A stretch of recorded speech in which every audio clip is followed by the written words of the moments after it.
Long ago, in the golden hills of Nsuta, where the baobab trees stood like wise elders and rivers whispered secrets to the wind, there lived an old hunter named Nana Kwabena. He was known far and wide not only for his strength and accuracy with a bow, but also for the mystery of his twin sons. The people of Nsuta believed the boys had been touched by the spirits. Born under a rare full moon that glowed red like a bleeding sun, one twin came out laughing, and the other came out silent, eyes wide, as if he saw things no one else could.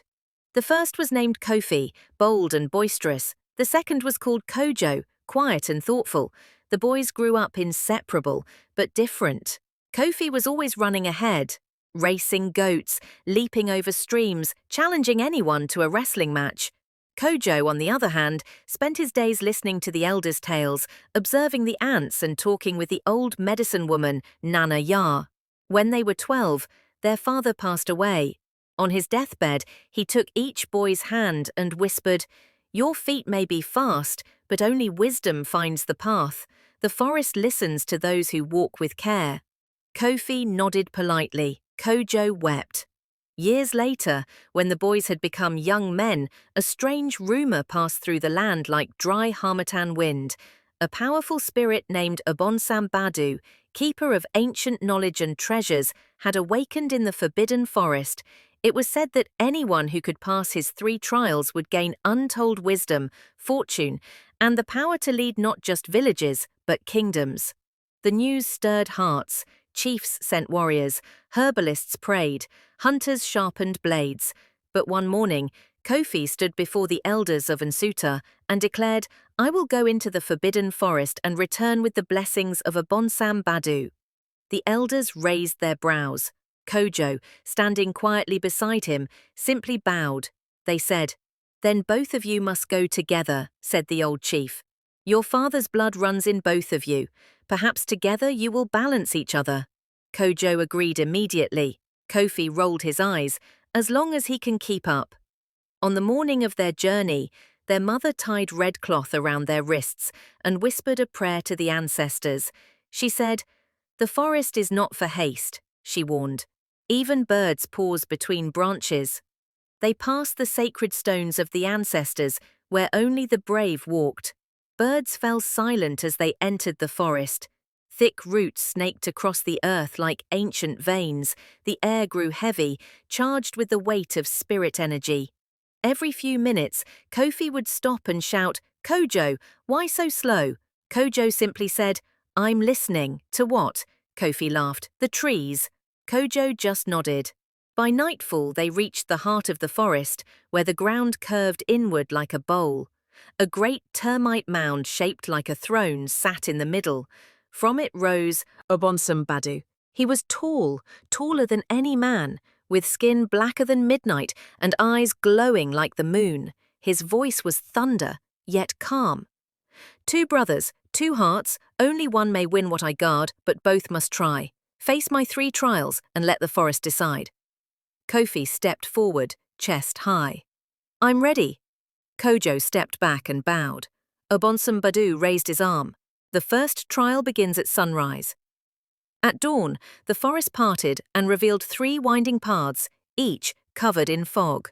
"The first trial," said the spirit, "is to choose the path that leads to the river of truth.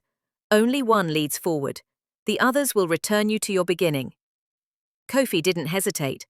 "I'll take the middle one." Kojo stood still. He knelt and touched the ground, listening. A tiny cricket chirped once, then again, then silence. Kojo rose and took the left path. Kofi laughed. "You and your bugs." The fog swallowed them both. Hours passed. Kofi charged forward, confident. The path curved, then dipped, then curved again. Eventually, he found himself staring at the termite throne once again. He screamed. Kojo, however, emerged by a quiet stream with water so clear it reflected not just his face, but his soul. He cupped it, drank deeply, and walked calmly back to the spirit. Obonsam Badu nodded once. He said, "Now the second trial. You must each survive the forest with no tools, no food, and no fire. Only those who understand the land may eat from its hand. Kofi frowned. Kojo bowed. For 2 days, Kofi wandered angrily. He tried eating berries. One made his stomach churn. He caught a squirrel, but had no fire to cook it. On the 3rd day, he lay down, dizzy. Kojo had watched the birds and followed them to a tree with sweet, safe fruit. He observed ants carrying pieces of mushroom and copied them.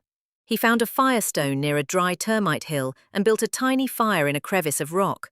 When they returned to Obonsambadu, Kofi was pale and weak. Kojo was calm and glowing. 2 trials passed, said the spirit. 1 remains. For the final trial, Obonsambadu called them to a sacred cave lit by glowing stones. Inside stood a giant mirror carved of obsidian. The final test is not of strength or skill, the spirit said. It is of self. Look into the mirror. If you know yourself, it will show you the way. If not, you will be lost. Kofi stepped up and stared into the mirror. At first, he saw his face, strong, proud. Then the image began to shift. It showed him rushing ahead, leaving his brother behind, ignoring the warnings, grabbing at fruits without asking, insulting the elders. Then it showed him alone, utterly alone. He screamed and stepped back, trembling. Kojo walked up and stared. The mirror showed him too, watching silently, hiding in shadows, fearing confrontation, always yielding, never stepping up. Then it showed him speaking, guiding others, leading with patience. Kojo smiled, nodded, and whispered, "I understand now." The mirror shattered, and the cave filled with golden light.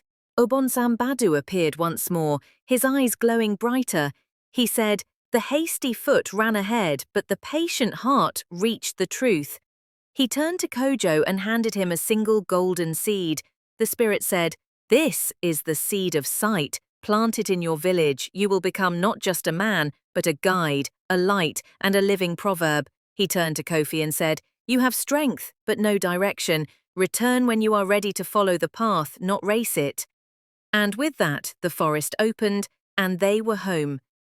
In Nsuta, the people gathered as Kojo planted the seed in the center of the village. It grew into a mighty tree overnight, its leaves shimmering with strange symbols. Under its branches, Kojo taught children, advised elders, and even kings came from far to ask for wisdom. Kofi, he left the village, this time walking slowly, with his brother's words in his heart. Years later, he returned too, wiser, slower, ready to listen. Together, the twins became 2 halves of one legacy, and under the tree of sight, the proverb was carved in stone. He who rushes ahead doesn't reach before the one who knows the way. Moral lesson: speed is not wisdom. Knowledge of the way matters more than how fast you walk it. Patience, humility, and observation are tools more powerful than haste.